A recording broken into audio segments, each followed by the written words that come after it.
अस्सलाम वालेकुम, this is doctor Kanza Aftab from Chisel. और आज हम बात करेंगे ड्राई स्किन के ऊपर। हम 2025 में एंटर हो चुके हैं और सबसे बड़ा मसला जनवरी दिसंबर का ये होता है कि ड्राई स्किन को कैसे टैकल किया जाए। और सबसे ज़्यादा क्वेश्चन जो पूछा जाता है वो ये है कि बेस्ट मॉइस्चराइज़र कौन सा है जो हम यूज़ करें और ड्राइनेस से बचे रहें। तो आज हम बेस्ट मॉइस्चराइज़र, बेस्ट क्लेंजर्स और पीलिंग एजेंट्स पे बात करेंगे। जी, तो मॉइस्चराइज़र्स में हमें हमेशा ख़्याल रखना है स्किन टाइप कौन-सी है। स्किन टाइप जानने का सबसे अच्छा तरीका ये है कि जब आप मॉर्निंग में उठते हैं तो आपने देखना है कि आपकी नाक वाली की सरफेस जो है उसके ऊपर ऑयल आया हुआ है, वो थोड़ी-सी शाइनी है या नहीं, या फोरहेड वाला एरिया या चिन वाला एरिया वो शाइन कर रहा है। और अगर आप टिश्यू पेपर लेके उसको थोड़ा-सा टैप करेंगे तो टिश्यू पेपर के ऊपर आपको ऑयल की एक लेयर नज़र आएगी। तो ये जानने का तरीका होता है कि आपकी स्किन ऑयली है या ड्राई है। अगर उसके ऊपर ऑयल नहीं आ रहा टिश्यू पेपर के ऊपर तो इसका मतलब है आप ड्राई हैं। और समटाइम्स ऐसे होता है कि आपकी चीक्स जो हैं वो बहुत ड्राई और चैप्ड होती हैं बिल्कुल, लेकिन आपके टी ज़ोन जो है उसके ऊपर ऑयल आ रहा होता है। तो इसमें हम क्या कहते हैं कि आपकी कॉम्बो स्किन है। कॉम्बो स्किन को हमेशा कॉम्बो की तरह ही ट्रीट किया जाता है। जो ऑयली पार्ट होता है उसको ऑयली स्किन की तरह ट्रीट किया जाता है, और ड्राई पार्ट्स यानी ड्राई चीक्स को ड्राई स्किन की तरह ट्रीट किया जाता है। तो इस तरह से हम मॉइस्चराइज़र को डिवाइड कर देते हैं for oily skin, for dry skin और फॉर कॉम्बो स्किन।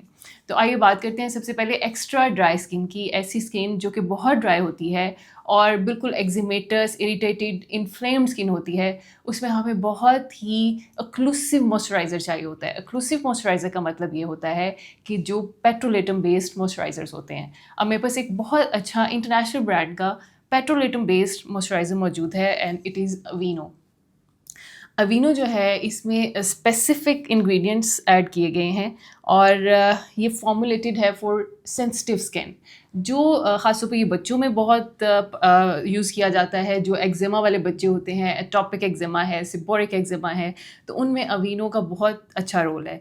लेकिन हमने ये देखा है कि एडल्ट्स में भी अगर आपकी एक्स्ट्रा ड्राई स्किन है और आपकी चीक्स बिल्कुल चैप्ड हो जाती हैं, ड्राई हो जाती हैं, इरिटेटेड हो जाती हैं, तो उसमें अवीनो बहुत ही अच्छा काम करता है। तरीका इस्तेमाल ये है कि आपने रात को ख़ास तौर पे फ़ेस वॉश करने के बाद इसकी एक थिक लेयर अप्लाई कर लेनी है सारी ड्राई स्किन के ऊपर, और सुबह तक ये लगी रहेगी। तो आप देखेंगे कि फिर आपको सारा दिन मॉइस्चराइज़र यूज़ करने की ज़रूरत इस तरह से नहीं पड़ेगी। उसके बाद कुछ स्किन ऐसी होती हैं जो कि बहुत ज़्यादा ड्राई नहीं होती, लेकिन जैसे ही सर्दियों का मौसम आता है तो ड्राइनेस ज़्यादा होना शुरू हो जाती है। तो उन्हें कोई ना कोई मॉइस्चराइज़र चाहिए होता है, लेकिन वो बहुत एक्लूसिव मॉइस्चराइज़र या थिक पेट्रोलेटम बेस्ड मॉइस्चराइज़र्स पसंद नहीं करते, और एक लेयर लगाना जो है वो फेस के ऊपर पसंद नहीं करते, या उससे स्किन इरिटेट हो जाती है या एक्ने का प्रॉब्लम हो सकता है। तो उसके लिए लाइट वेट मॉइस्चराइज़र्स जो हैं वो अवेलेबल होते हैं। और आजकल सबसे अच्छे मॉइस्चराइज़र्स वो मॉइस्चराइज़र्स हैं जिनमें सेरामाइड्स होते हैं। अब सेरामाइड्स क्या हैं? जैसे कि एक बहुत अच्छा मॉइस्चराइज़र हमारे लोकल फार्मास्यूटिकल कंपनी ने बनाया हुआ है, और इसका नाम ही उन्होंने उस पे रखा हुआ है सेरामाइड एच। तो इसका मतलब है कि इसमें सेरामाइड्स हैं और हाइलुरोनिक एसिड है। अब सेरामाइड्स जो हैं ये हमारी नॉर्मल स्किन बैरियर का पार्ट होते हैं। अल्लाह ताला ने स्किन के अंदर सेरामाइड्स रखे हुए हैं, लेकिन जैसे-जैसे या हम एज करते हैं या वेरी ड्राई वेदर, तो सेरामाइड्स की प्रोडक्शन थोड़ी-सी कम हो जाती है, एजिंग के साथ भी और ड्राई सीज़न्स के साथ भी। तो उसके लिए फिर हमें एक्सटर्नली सेरामाइड्स को अप्लाई करना पड़ता है। तो आजकल सेरामाइड्स वाले मॉइस्चराइज़र जो हैं वो बेस्ट मॉइस्चराइज़र्स माने जाते हैं। बहुत सारे इंटरनेशनल ब्रांड्स भी अवेलेबल हैं, लेकिन पाकिस्तान में भी बनाए जा रहे हैं। तो ceramide H is one of them. इसमें बहुत एसेंशियल सेरामाइड्स हैं जिसमें सेरामाइड 1, 3, 6 एंड 11 शामिल किए गए हैं, और इसके साथ इसमें हाइलुरोनिक एसिड है। तो it is very light weight moisturiser. Even आपकी ऑयली स्किन के लिए भी ठीक है। लेकिन ये है कि इसमें आपने सिर्फ ट्वाइस डे यूज़ करना है, 2 दफ़ा यूज़ करेंगे। अगर बहुत ज़्यादा यूज़ करेंगे तो ऑयली स्किन या एक्ने जो है वो एग्रीवेट हो सकती है। जी, तो हम बात कर रहे थे ऑयली स्किन या एक्ने प्रोन स्किन में कौन से मॉइस्चराइज़र्स का इस्तेमाल किया जाना चाहिए। तो जैसे अभी हमने बात की कि एक्ज़ेमा और वेरी ड्राई स्किन के लिए हम पेट्रोलेटम बेस्ड मॉइस्चराइज़र्स का इस्तेमाल करते हैं, जो कि बहुत एक्लूसिव मॉइस्चराइज़र्स होते हैं, और वो स्किन के ऊपर एक थिक लेयर लगा देते हैं और स्किन से वाटर लॉस और मॉइस्चर का लॉस नहीं होने देते। लेकिन ऑयली स्किन में हमें इसके ऑपोजिट मॉइस्चराइज़र चाहिए, यानी कि जो कि बिल्कुल भी एक्लूसिव ना हो, एक थिक लेयर ना लगाएं आपकी स्किन के ऊपर और आपके पोर्स को ब्लॉक ना करें जिससे एक्ने बढ़ जाए। तो इसके लिए कौन से मॉइस्चराइज़र्स का इस्तेमाल किया जाता है? ऐसे मॉइस्चराइज़र्स जो कि एनवायरनमेंट से मॉइस्चर को एब्ज़ॉर्ब करते हैं और आपकी स्किन को दे देते हैं। तो ऐसे कौन से मॉइस्चराइज़र होंगे जिनमें ग्लिसरीन होगा या यूरिया का कंटेंट होगा। ये दोनों ऐसी चीज़ें हैं जो कि ह्यूमेक्टेंट हैं। ह्यूमेक्टेंट का मतलब है कि एनवायरनमेंट से मॉइस्चर लेके आपकी स्किन को दे देंगे और आपके पोर्स को भी ब्लॉक नहीं करेंगे, जिससे एक्ने एग्रीवेट नहीं होगी। तो ऐसे कौन से मॉइस्चराइज़र्स अवेलेबल हैं, हमारे लोकल फार्मास्यूटिकल कंपनीज़ बना रहे हैं। उसमें एक फ्लेक्सियन के नाम से हमारे पास एक मॉइस्चराइज़र है और बहुत रीज़नेबल सी प्राइस है इसकी, और इसमें सेरामाइड्स, एलेंटॉइन और ग्लिसरीन को ऐड किया गया है। ग्लिसरीन इज़ ह्यूमेक्टेंट और साथ में ट्राइग्लिसराइड्स को ऐड किया गया है, जो कि normal part of our skin barrier हैं। तो इससे आपके पोर्स बिल्कुल भी ब्लॉक नहीं होते और एक्नी वाले लोग बड़े आराम से इस मॉइस्चराइज़र को इस्तेमाल कर सकते हैं। और हाइपो एलर्जेनिक होने की वजह से इरिटेटेड और वेरी सेंसिटिव रेड स्किन वाले लोग भी इसको यूज़ कर सकते हैं। इसी तरह का एक मॉइस्चराइज़र है ह्यूमेक्टिन के नाम से हमारे पास।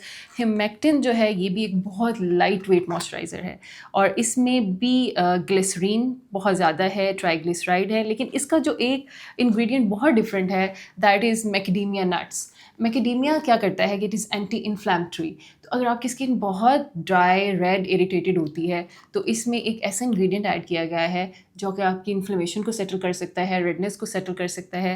ह्यूमेक्टिन की बस एक बात जिससे मुझे थोड़ा सा इख्तलाफ है वो है कि इसमें फ्रेगरेंस का इस्तेमाल किया गया है। तो जब भी आपने फ्रेगरेंस वाली चीज़ें इस्तेमाल करनी है तो बी केयरफुल। समटाइम्स कुछ स्किन जो है वो फ्रेगरेंस से इरिटेट हो जाती हैं, तो इसलिए फ्रेगरेंस वाली चीज़ों को मैं थोड़ा सा अवॉइड करती हूँ। इसके इंग्रेडिएंट्स बहुत अच्छे हैं, बहुत अच्छा लाइट वेट मॉइस्चराइज़र है for acne skin, for normal skin, लेकिन इसमें फ्रेगरेंस है, तो बी केयरफुल विद दैट। अच्छा जी, एक और मॉइस्चराइज़र जो मुझे बहुत पसंद है और ऐसे इंग्रेडिएंट्स वाले बहुत कम मॉइस्चराइज़र मार्केट में अवेलेबल हैं, एंड दैट इज़ ग्रेशिया। अच्छा, ग्रेशिया की जो एक अच्छी बात है, एक तो ये कि बहुत ही नॉमिनल सी प्राइस है, 500 की शायद ये है मेरे ख़्याल में। लेकिन इसमें जो अच्छी चीज़ इन्होंने ऐड की है, इसमें दोनों ही ह्यूमेक्टिन है। लाइक इसमें यूरिया ऐड किया गया है एंड ग्लिसरीन ऐड की गई है, और ये दोनों ही नॉन एक्लूसिव मॉइस्चराइज़र का काम करते हैं। तो इसको आप बेड़ा धड़क यूज़ कर सकते हैं। ऐसे लोग जिनकी ऑयली स्किन है या जिनकी एक्नी प्रोन स्किन है वो यूज़ कर सकते हैं, और ख़ास तौर पे आपके हाथों और पैरों के लिए यूरिया बेस्ड मॉइस्चराइज़र बेस्ट काम करते हैं। तो gratia is one of them, और ये भी हमारा एक लोकल फार्मास्यूटिकल कंपनी का ब्रांड है और ये बहुत अच्छा काम करता है। जी जनाब, तो मॉइस्चराइज़र्स की बात हो गई, लेकिन ये बताना बहुत ज़रूरी है कि कभी भी अपनी स्किन को मॉइस्चराइज़र डिपेंडेंट नहीं करना। अगर आपने देखा होगा, मेरे बहुत से पेशेंट्स आके मुझे कहते हैं कि सुबह मॉइस्चराइज़र लगाते हैं, फिर 2 घंटे बाद स्किन ड्राई हो जाती है, फिर मॉइस्चराइज़र लगाते हैं, और ये साइकिल चलता रहता है रात इशा की नमाज़ तक। तो इस तरह से आपकी स्किन मॉइस्चराइज़र डिपेंडेंट हो जाती है, और आप जितनी दफ़ा मॉइस्चराइज़र अप्लाई करेंगे उतनी ड्राई स्किन होती जाएगी। तो मॉइस्चराइज़र डिपेंडेंट कभी नहीं होना, अपनी स्किन को मॉइस्चराइज़र डिपेंडेंट नहीं करना। तो उससे बचने का तरीका क्या है कि अपनी स्किन को एक्सफोलिएट करें। एक्सफोलिएशन का क्या तरीका राइज है? पहले हम क्या करते थे, हम स्क्रब्स यूज़ करते थे, और वो बहुत एग्रेसिव स्क्रब्स होते थे। उसमें ग्रैन्यूल्स होते थे जो कि हम अपनी स्किन पे रगड़ते थे, जिससे स्किन की सुपरफिशियल लेयर डैमेज भी होती थी और रिमूव भी होती थी। लेकिन अब बहुत जेंटल एक्सफोलिएशंस आ चुकी हैं, लाइक ग्लाइकोलिक एसिड पील, मेंडेलिक एसिड पील, AHA BHA पील्स।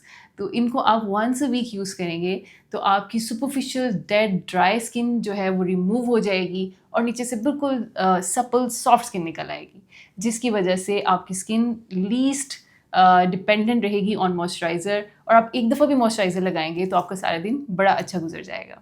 बेसिकली होता क्या है कि जब आप ड्राई स्किन के ऊपर और डेड लेयर ऑफ स्किन के ऊपर मॉइस्चराइज़र अप्लाई करते जाते हैं तो वो सिर्फ आपकी सुपरफिशियल ड्राई लेयर उस मॉइस्चर को एब्जॉर्ब करती है और डीप लेयर्स में मॉइस्चर जा ही नहीं पाता। तो इसलिए वंस अ वीक आपने ज़रूर एक्सफोलिएट करना है, और एक्सफोलिएशन के लिए बहुत अच्छे सीरम्स मार्केट में अवेलेबल हैं। That one of them is Glowmax serum. इसमें मेंडेलिक एसिड 20% ऐड किया गया है, and it is second generation of AHA। तो it is very good peel. हम इसको ये कहते हैं कि आप इसको हफ्ते में 1 दफ़ा या हफ्ते में 2 से 3 दफ़ा इस्तेमाल कर सकते हैं। रोज़ाना रात को नहीं लगाएंगे क्योंकि ये पील है और ये आपकी सुपरफिशियल लेयर्स को उतारता है। अगर आप इसको रोज़ाना रात को लगाएंगे तो स्किन बहुत इरिटेट हो जाएगी और रेड हो जाएगी और डैमेज होने का ख़तरा है। इसी तरह हमारे पास एक और पील है जिसमें ग्लाइकोलिक एसिड 10% है। तो glycolic acid is one of very best peels क्योंकि इसकी एंटी एजिंग प्रॉपर्टीज़ भी हैं। तो अगर आप 40-50 प्लस हैं और आपको एक्सफोलिएशन भी करनी है तो glycolic acid is the best peel. इससे आपकी फाइन लाइंस, रिंकल्स भी रिमूव होंगी, एंटी एजिंग भी होगी, कोलेजन भी बनेगा। और इसके अलावा अगर आपको पिगमेंटेशन के इश्यूज़ हैं एक्नी के बाद या मेलाज़मा के साथ, तो उसको भी ये बहुत अच्छा टैकल करता है। लेकिन ये हम रिकमेंड करते हैं अगर आप 10% या 15% लगा रहे हैं तो वंस अ वीक लगाएं। अगर 7% में अवेलेबल है आपके पास तो उसको आप ऑल्टरनेट नाइट पे यूज़ कर सकते हैं।